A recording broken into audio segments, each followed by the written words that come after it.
Olá, gente. Tudo bem? Estou aqui hoje para resolver e discutir com vocês o exame de qualificação, né? As duas provas do exame de qualificação da UERJ do ano de 2015. As questões de física do primeiro e do segundo exame, ok? Então vamos lá. A primeira questão. Em uma pista de competição, 4 carrinhos elétricos, numerados de 1 até 4, são movimentados de acordo com o gráfico VT a seguir.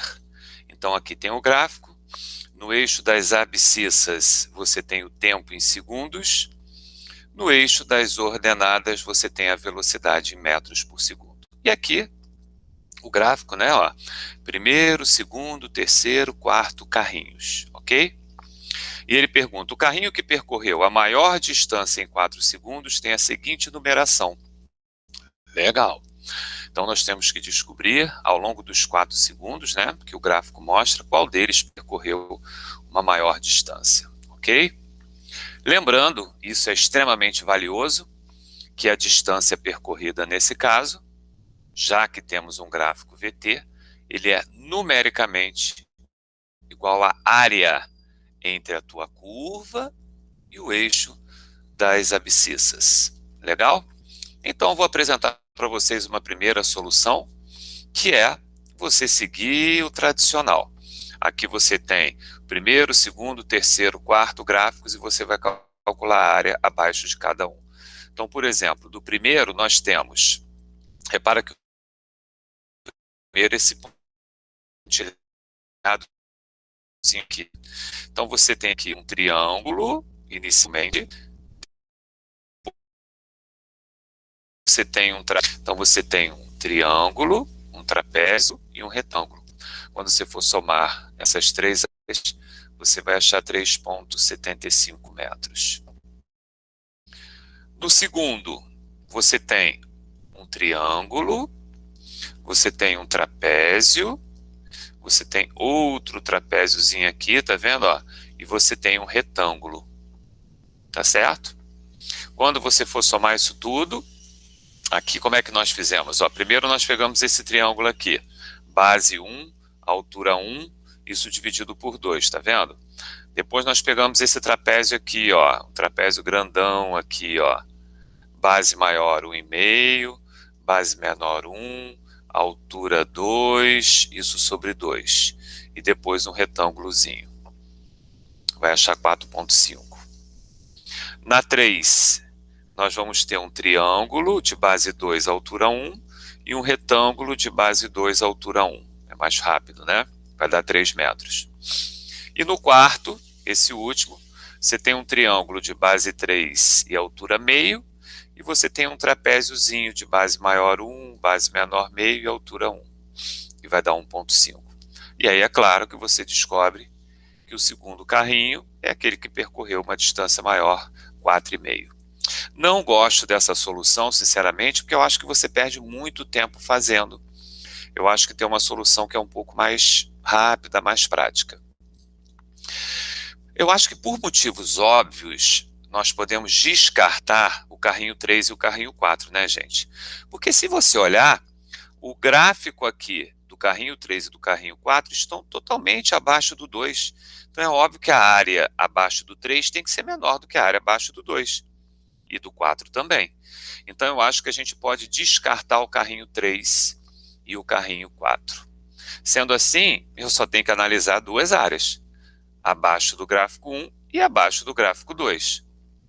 Se você olhar para esse desenho, você vai ver que a área abaixo do gráfico 1 e abaixo do gráfico 2 tem uma região em comum.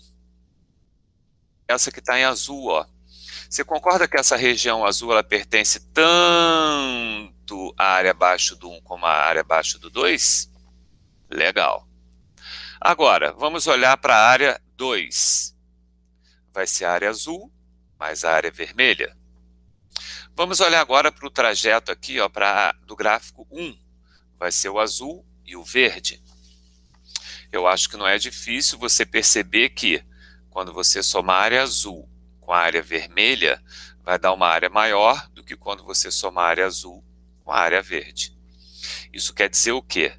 Que o ΔS do carrinho 2 vai ser maior do que o ΔS do carrinho 1, já que a área abaixo da curva vai ser maior. Então, eu gosto dessa segunda solução, que você resolve ela olhando, sem fazer cálculo nenhum, só comparando as áreas. Ok? Então, o gabarito da primeira questão: o carrinho que vai percorrer uma distância maior é o carrinho de número 2. Fizemos isso analisando a área do gráfico, já que esse gráfico é um gráfico VT, e a área ela vai ser sempre numericamente igual à distância percorrida. Legal? Então vamos à questão 2. Uma ave marinha costuma mergulhar de uma altura de 20 metros para buscar alimento no mar. Suponha que um desses mergulhos tenha sido feito em sentido vertical. Não pegou muito bom, muito legal esse sentido vertical, mas vamos fingir que a gente não viu isso. A partir do repouso e exclusivamente sob a ação da força da gravidade. Desprezando-se as forças de atrito e de resistência do ar, a ave chegará à superfície do mar a uma velocidade em metros por segundo, aproximadamente igual a... temos uma queda livre, né, gente? Partiu do repouso, sob a ação da gravidade, despreza a resistência do ar, olha lá, ó, altura de 20 metros. Então, acho que a gente pode descobrir a velocidade final usando a equação de Torricelli. É uma boa, né? Porque a gente não tem o tempo, não precisa calcular o tempo. Velocidade final, que é a velocidade que ela vai tocar a superfície da água, vai ser igual à velocidade inicial ao quadrado, mais 2 vezes a aceleração vezes a distância percorrida. Então, a velocidade final ao quadrado vai ser igual a 0, que é 0 ao quadrado, 2 vezes a aceleração, que é a aceleração da gravidade, que vale 10, e a distância percorrida, que é a altura. Números deliciosos e agradáveis. V ao quadrado é igual a 400. Se V ao quadrado é igual a 400, V é igual a 20 metros por segundo. Gabarito letra A. Então, essa ave marinha vai tocar a superfície do mar com uma velocidade de 20 metros por segundo. Uma questão relativamente tranquila, né? Uma aplicação aí de uma equação da cinemática escalar. Terceira questão. Em uma área onde ocorreu uma catástrofe natural, um helicóptero em movimento retilíneo, a uma altura fixa do chão, deixa cair pacotes contendo alimentos. Cada pacote lançado atinge o solo em um ponto exatamente embaixo do helicóptero. Interessante. O helicóptero está viajando numa altura constante, com movimento retilíneo, não é isso? E vai abandonando os pacotes, e os pacotes, sempre que eles tocam no chão, eles estão na linha do helicóptero. Ótimo. Desprezando forças de atrito e de resistência, é maravilhoso, gente, porque senão eu não ia nem conseguir fazer esse problema. Pode-se afirmar que as grandezas velocidade e aceleração dessa aeronave são classificadas respectivamente como... Vamos lá. Primeiramente, gostaria só de mostrar e relembrar isso aqui para vocês. Quando o helicóptero lança, né, um desses objetos, esse lançamento é um lançamento horizontal, porque o helicóptero ele se move na horizontal. Então, quando ele lança o objeto tem inicialmente uma velocidade horizontal. No lançamento horizontal, se você perceber esse vetor aqui, ó, esses dois vetores, o vetor que está na horizontal, ele não muda de tamanho, porque não tem nenhum tipo de aceleração natural no nosso planeta nessa direção horizontal, paralela ao chão. Mas na vertical, sim, o vetor vai aumentando de tamanho por causa do efeito da gravidade. Ou seja, esses objetos eles estão caindo com movimento variado, mas andando para frente com movimento uniforme. Ok? Olha aqui, ó. Velocidade inicial V0 para a direita sempre constante, e na vertical a velocidade vai aumentando conforme ele vai caindo. Legal? Ora, minha gente, olha que bela imagem. Se o objeto está andando para frente com movimento uniforme, e esse objeto, ele diz no enunciado, está sempre embaixo do helicóptero, então o objeto precisa estar andando para frente também com movimento uniforme. Porque, olha, o quanto essa bolinha andou, esse helicóptero tem que ter andado. O quanto essa bolinha andou, daqui para cá, horizontalmente, né, o helicóptero também tem que andar. Ou seja, para que isso aconteça, o helicóptero precisa manter um movimento retilíneo e uniforme. O movimento retilíneo ele já disse, e uniforme quer dizer que o helicóptero não pode nem acelerar nem frear, ok? Voltando ao nosso enunciado, para que, né, os objetos, as caixas, estejam sempre na mesma linha embaixo do helicóptero, o helicóptero precisa estar com o movimento retilíneo uniforme. Ou seja, se o movimento é retilíneo uniforme, gente, a velocidade ela é constante e a aceleração ela vai ser nula. Gabarito oficial, olha o helicóptero, C de sapo, velocidade constante e aceleração nula. Tudo bem com a terceira questão? Uma questão boa que discute lançamento horizontal, discute referencial. Vamos à próxima? Questão 4. Boa questão, hein? Um carro em um trecho retilíneo da estrada na qual trafegava, colidiu frontalmente com um poste. O motorista informou um determinado valor para a velocidade de seu veículo no momento do acidente. O perito de uma seguradora apurou, no entanto, que a velocidade correspondia exatamente o dobro do valor informado pelo motorista. Bom, o perito falou 2V, o motorista falou V. Ou o motorista é caô, ou o perito fez a conta errada. O perito não deve ter feito a conta errada. Esse motorista deve ser caô. Considere EC1 a energia cinética do veículo calculada com a velocidade informada pelo motorista e EC2 aquela calculada com o valor apurado pelo perito. A razão EC1 por EC2 corresponde a... Legal, gente, ele falou em energia cinética. Como é que a gente calcula mesmo a energia cinética? Massa vezes velocidade ao quadrado sobre 2, ou 1/2 de mv ao quadrado. Então, repara que ele quer a razão entre a energia cinética 1 e a energia cinética 2. O que é energia cinética 1? É aquela que a gente calcula utilizando a velocidade que o piloto disse que estava, ou seja, a massa vezes a velocidade v ao quadrado sobre 2. E a energia cinética 2? A energia cinética 2 é aquela informando o valor correto que o piloto achou, 2v. Então, no lugar da velocidade, não esquece de colocar um parênteses aqui, senão você erra, hein? Vai ficar m vezes o quadrado de 2v sobre 2. Então, repara que para 1, a velocidade é v. Para o perito, a velocidade é 2v. Rolou uma simplificação aí, não rolou não, gente? O m sobre 2, o m sobre 2. O que vai sobrar? Em cima, no numerador, v sobre 4. Embaixo, no denominador, 4v ao quadrado. V ao quadrado sobre 4v ao quadrado. Mais uma simplificação rolando. Então, a razão entre a energia cinética informada pelo motorista e a energia cinética calculada pelo perito é de 1/4. O que nos leva ao gabarito oficial, letra B de bola. Legal a questão 4? Se você colocar o parênteses, não demore na hora de fazer a conta, lê com calma, com tranquilidade, minha gente. É gabarito. Valeu?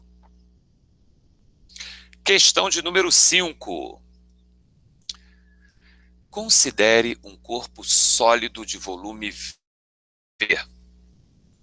Ao flutuar em água, o volume de sua parte submersa é igual a V sobre 8.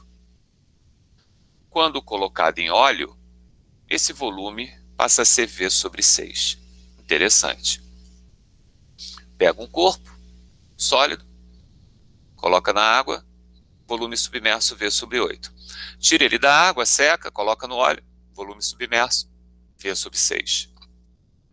Com base nessas informações, conclui-se que a razão entre a densidade do óleo e a da água corresponde a quanto? Legal essa questão. E a primeira coisa que a gente precisa perceber nessa questão é o seguinte: quando ele está na água, flutuando lá, tem duas forcinhas atuando, né, gente? A força-peso, vertical e para baixo, e a força de empuxo, vertical e para cima. O objeto está em equilíbrio, então o peso vai ser igual a empuxo. Então, quando ele está na água, a força de empuxo é igual a força-peso. Mas é óbvio que quando ele está no óleo, a mesma coisa vai acontecer. Você tem o peso para baixo, você tem o empuxo para cima, ele está em equilíbrio, então a força de empuxo é igual ao peso. Ora, Sandro, se o empuxo na água é igual ao peso, se o empuxo no óleo é igual ao peso, então a força de empuxo não muda. Perfeito. Esse é o link para você resolver a questão de forma confortável. O empuxo na água vai ser igual ao empuxo no óleo. O que a gente precisa para calcular a força de empuxo? A densidade do fluido, o volume submerso e a gravidade. Então, como é que eu calculo o empuxo na água? O μ da água vezes o volume submerso, que é V sobre 8, vezes gravidade. Como é que a gente calcula o empuxo no óleo? O μ do óleo vezes o volume submerso no óleo, vezes a gravidade. Olha que delícia, minha gente! O V vai embora, o G vai embora. Como ele quer a razão entre a densidade do óleo e a densidade da água, ó, μ do óleo dividido pelo μ da água vai ser 6 dividido por 8, que é a mesma coisa que 3/4, né, quando você simplifica. E 3/4, eu tenho certeza que nós vamos aí ficar com a letra D de dado. Então, a razão entre o μ do óleo e o μ da água é 0,75. Isso é interessante, né? Porque digamos que você esteja passando o final de ano, depois de fazer a sua prova do Enem, descansando um pouco, você está na sua casa de praia ou na casa de praia de uns amigos, e você está lá na piscina, você está boiando na piscina, tranquilo. Aí você fica com o saco cheio da piscina, você vai para o mar, aí você entra na água do mar, você fica boiando na água do mar. Olha que interessante. Embora a densidade da água da piscina e da água do mar sejam diferentes, mas a força de empuxo é igual, porque vai ser igual ao seu peso. Então, o que muda? Se o empuxo é o mesmo, isso quer dizer que onde você tiver uma densidade maior, você vai ter um volume submerso menor. Então, como no mar, normalmente, né, por causa do sal, você tem uma densidade maior, o seu volume submerso é menor. Então, por isso que você, quando você for para a praia, você vai conseguir boiar com mais facilidade. Porque como a densidade é maior, o volume submerso é menor, então você boia com mais facilidade. É o que está acontecendo aqui nessa situação. Legal? Então, gabarito, letra D de dado na questão de número 5. Vamos à questão de número 6. Admito uma colisão frontal totalmente inelástica entre um objeto que se move com velocidade inicial v0 e outro objeto inicialmente em repouso, ambos com mesma massa. Maravilhoso, muita coisa importante. Colisão frontal totalmente inelástica. Lembra que quando ela é totalmente inelástica, os corpos vão ficar juntos depois da colisão. A massa é igual. A velocidade de um é v0, a do outro é 0. Então tá tudo maravilhoso, gente. Nessa situação, a velocidade com que os dois objetos se movem após a colisão equivale a... Temos um problema de colisão. E num problema de colisão, você sempre começa colocando o quê? A quantidade de movimento inicial é igual à quantidade de movimento final. Lembrando que a quantidade de movimento é uma grandeza vetorial, ela é igual ao produto da massa pela velocidade. E a quantidade de movimento vai ter sempre a mesma direção e sentido que o vetor velocidade. Legal? Bom, qual é a quantidade de movimento inicial, minha gente? é a massa de um deles, que é m, vezes a velocidade, que é v0. A do outro é zero, né, porque ele está parado. Então vai ficar m, v0. Qual é a quantidade de movimento final? Eles ficam juntos, então é m mais m, né? Vezes a velocidade do conjunto, que é o nosso grande objetivo. Então nós temos mv0 igual a 2m vezes a velocidade do conjunto. Simplifica, Sandrinho, simplifica. Vamos simplificar. Manda embora a massa. Então qual é a velocidade do conjunto? É v0 sobre 2. O que nos leva ao gabarito letra A. A de amor, A de tranquilidade. Porque essa questão é muito tranquila, né, gente? Faz a gente ficar feliz. Questão clássica, a UERJ gosta muito de questões envolvendo conservação da quantidade de movimento. Tudo bem? Sandrinho, eu pensei no seguinte, porque olha só, como a colisão é inelástica, como a massa vai dobrar depois porque eles ficam juntos, então a velocidade vai reduzir a metade. Aí eu coloquei direto V0 sobre 2. Cara, brilhante. Não tem problema nenhum. Realmente, né? Porque antes você tem mv0. A massa vai dobrar, 2m. Então a velocidade tem que reduzir a metade, já que é inversamente proporcional. Então coloca direto V0 sobre 2. Há várias situações parecidas com essa que você pode fazer direto, é verdade. Tá bom? Questão de número 7. Um mergulhador precisa encher o seu tanque de mergulho, cuja capacidade é de 1,42 vezes 10 a menos 2 metros cúbicos. Aquele tanque, né, que ele bota lá nas costas. A uma pressão de 140 atm. Eita caramba. Eita, que pressão é essa, hein? Quer dizer, a pressão lá dentro do tanque é 140 vezes maior do que a pressão atmosférica. E sob temperatura constante, importante isso que ele falou. O volume de ar em metros cúbicos necessários para essa operação, a pressão atmosférica de 1 atm, é aproximadamente igual a... Então, olha só, ele vai pegar ar a 1 atm e vai ter que jogar dentro do cilindro. Lá está 140 atms. Cara, a gente vai ter que colocar muito ar lá dentro, concorda? Para a pressão chegar a 140 atmosferas, haja ar.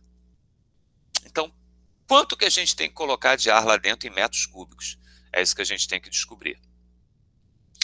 Chamo a atenção para que a transformação é isotérmica, porque ele falou que a temperatura é constante, ele quer fazer essa transferência a temperatura constante.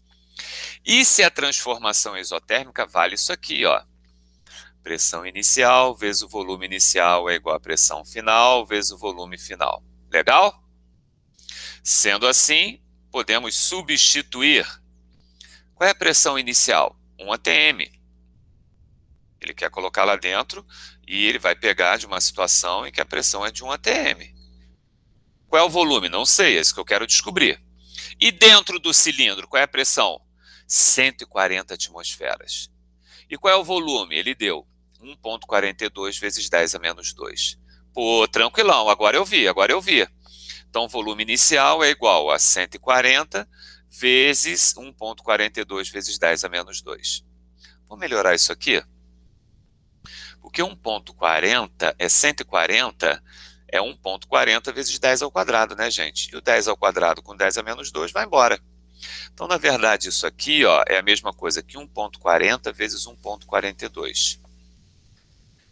Quando você multiplica 1,40 por 1,42, isso vai dar aproximadamente quanto, minha gente? 2 metros cúbicos. Que a gente está calculando o volume inicial está em metro cúbico, então o volume final também vai estar em metro cúbico. Ou seja, para que aquele cilindro, que tem alguns centímetros cúbicos de volume, receba ar a 140 atmosferas, você tem que pegar ar a 1 atm com volume equivalente a 2 metros cúbicos, ok? Ou seja, 2 metros cúbicos de ar, que é bastante coisa, né? Imagina um cubo de 2 metros por 2 metros por 2 metros. Esse é o tamanho quase de um cômodo pequeno da sua casa. Todo o ar imprimir dentro daquele cilindrozinho. Então, gabarito, desculpa, gabarito letra C, 2. Legal? 2 metros cúbicos. E a questão 8, que está chegando. O princípio físico do funcionamento de alternadores e transformadores, comprovável de modo experimental, refere-se à produção de corrente elétrica por meio da variação de um campo magnético aplicado a um circuito elétrico. Ah, interessante. Então quer dizer que a gente vai produzir corrente elétrica quando a gente varia o campo magnético aplicado a um circuito. Interessante. Esse princípio se fundamenta na denominada lei de Newton, lei de Ampère, lei de Faraday ou a lei de Coulomb. Primeiro, deixa eu relembrar para vocês com um belo GIF, né? A variação do campo magnético. Olha esse GIF que interessante. Você tem um circuitozinho aqui, tá vendo? Ó, uma espirazinha metálica. Isso está ligado ao amperímetro. Olha o que acontece quando a pessoa pega uma barra imantada e aproxima e afasta dessa espira circular. Aparece uma corrente. E é justamente isso que ele fala no enunciado. Ok? Quer dizer, a variação do campo magnético nas proximidades dessa espira faz com que surja ali uma corrente elétrica, né? Ou seja, a variação do campo magnético gerando uma corrente elétrica. Essa lei, minha gente, é a chamada lei de Faraday, ok? Acho que tem um outro GIF para vocês aqui, olha lá, também parecido. Olha o campo magnético aqui, ó, se aproximando e se afastando, e nisso tem uma corrente, aí a lâmpada acende, a lâmpada apaga. A lâmpada acende, a lâmpada apaga. Legal? Então nós temos como gabarito da questão 8, a lei de Faraday, né? Cuidado para não confundir com a lei de Ampère. A lei de Ampère é justamente aquela que discute o seguinte: quando você tem, por exemplo, um fio condutor, e aí tem uma corrente elétrica passando pelo fio condutor, vai surgir um campo magnético em torno desse fio condutor. Então a lei de Ampère, ela fala isso, que a corrente elétrica, ela faz aparecer um campo magnético. E a lei de Faraday diz o seguinte, que a variação do campo magnético gera corrente elétrica, ok? Então, assim como o movimento de carga gera campo magnético, o movimento de campo magnético gera carga. Legal? Com isso, nós finalizamos a prova, né? As duas provas, exame de qualificação 2015, tivemos 4 questões de física em cada exame, ok? E é isso. Estamos aí, em breve nos veremos aí com a resolução de outras provinhas do exame de qualificação da UERJ. Beijo no coração de todos vocês.